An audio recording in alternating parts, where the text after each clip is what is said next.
Bonjour à tous, je me nomme Yasmine Traoré. Je vais vous présenter notre sujet d'exposé qui est le cas pratique Hydra. Notre présentation va s'articuler comme suit. Dans un premier temps, nous allons expliquer ce que c'est que Hydra. Ensuite, nous allons définir ce que c'est qu'une attaque par force brute. Et enfin, nous allons rentrer dans le vif du sujet qui concerne réellement comment se passe une attaque par Hydra. Sans plus tarder, passons à la définition. Qu'est-ce que Hydra? Hydra, aussi appelé THC Hydra, est un outil de force brute utilisé pour craquer les mots de passe. Logiciel incontournable du pentesting. Les professionnels de la cybersécurité s'en servent pour tester la robustesse des mots de passe. Il a été conçu par The Hacker Choice, d'où le THC, un groupe de hackers éthiques connu pour ses contributions en cybersécurité et le développement d'outils open source. Mais si Hydra a été créé à des fins éthiques, certains pirates ne se privent pas de le détourner pour l'utiliser comme un logiciel de hacking dans le cadre de cyberattaques. Qu'est-ce qu'une attaque par force brute? Une attaque par force brute consiste à tester une multitude de combinaisons de caractères jusqu'à trouver le mot de passe recherché. La réussite de ce type d'attaque repose principalement sur la puissance de calcul de la machine utilisée pour la mener. Plus le mot de passe à trouver est long et complexe, plus il faudra de temps pour tester les différentes possibilités. Pour accélérer le processus, il est possible d'utiliser un dictionnaire de mots de passe. On parle alors d'une attaque par dictionnaire. Plutôt que de tester différentes combinaisons de caractères, on essaie de trouver le bon mot de passe grâce à une liste prédéfinie composée des mots de passe les plus utilisés ou encore ceux compromis suite à des cyberattaques. Fonctionnement de Hydra. Nous allons maintenant passer à la présentation de notre cas pratique. Notre cas pratique avait pour objectif l'infiltration d'une page login avec Hydra. Nous avons eu besoin des outils suivants. La page web http testasp.vuln.com qui est une page spécialement conçue pour les tests d'intrusion. Cette page nous a été donnée comme cible. Ensuite, nous avons utilisé un login username qui sera admin. Ensuite, un mot de passe que nous allons générer grâce au dictionnaire. Ce mot de passe a été puisé dans le dictionnaire user/share/wordlist/rocku.txt. Les commandes pour afficher les dictionnaires sont wordlist ou locate wordlist. Nous avons eu besoin des paramètres du formulaire login. Et pour pouvoir accéder à ces paramètres, nous avons utilisé l'outil de développement intégré de Firefox en simulant les valeurs de login. Ici, nous avons eu les paramètres du formulaire qui sont tfuname pour le pseudo et tfupass pour le mot de passe. Nous avons eu besoin de notre module de service qui est http-post-form dans notre cas. On a les paramètres -v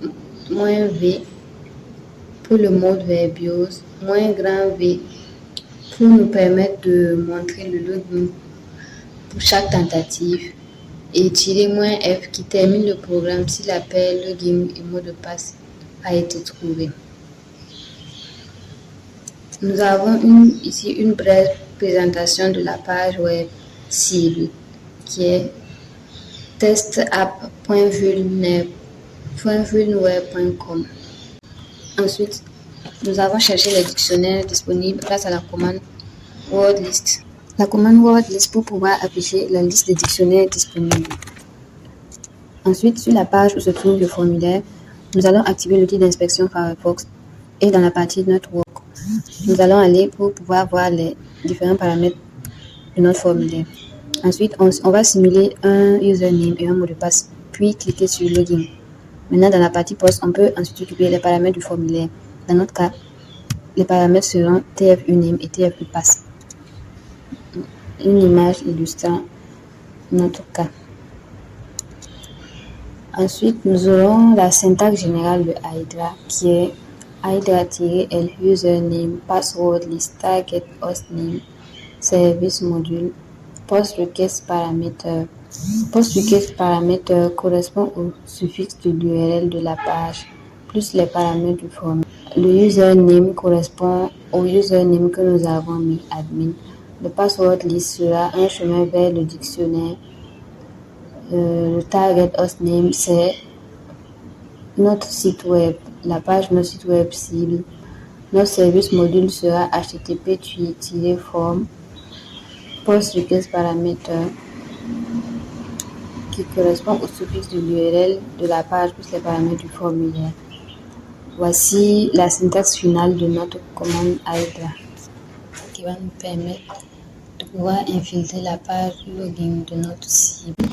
Nous allons dérouler les combinaisons possibles de la word list. Lorsque la bonne combinaison est trouvée, le processus s'arrête automatiquement. Passons maintenant à la démonstration pratique de notre travail. Nous voici sur la page de notre cible que nous devons infiltrer dans la partie login. Ensuite, nous allons cliquer sur l'outil d'inspection de Firefox. Ensuite, dans la partie network qui nous intéresse, nous allons entrer les usernames et mots de passe qui nous intéressent. Puis on appuie sur Login. Don't save. Ensuite, dans la partie Post, si on clique sur Post et sur Request, nous pouvons voir les paramètres de notre formulaire TF-UNAME et TF-UPass qui vont nous servir lors de notre infiltration. Ensuite, nous revenons en ligne de commande où nous allons taper notre commande. La commande est structurée comme suit: Hydra-L admin qui est le username -grand P. Et nous avons le chemin vers notre dictionnaire. Ensuite, test ASP.filnet.com qui est l'URL de notre cible. Ensuite, http://post-form. Puis nous avons le suffixe de notre URL suivi des paramètres du formulaire TF-UNAME, user et TF-UPass et pass 2.s logout-petit v grand V-grand F. Quand nous tapons sur Entrée, nous avons ensuite le déroulement des différentes combinaisons possibles du dictionnaire.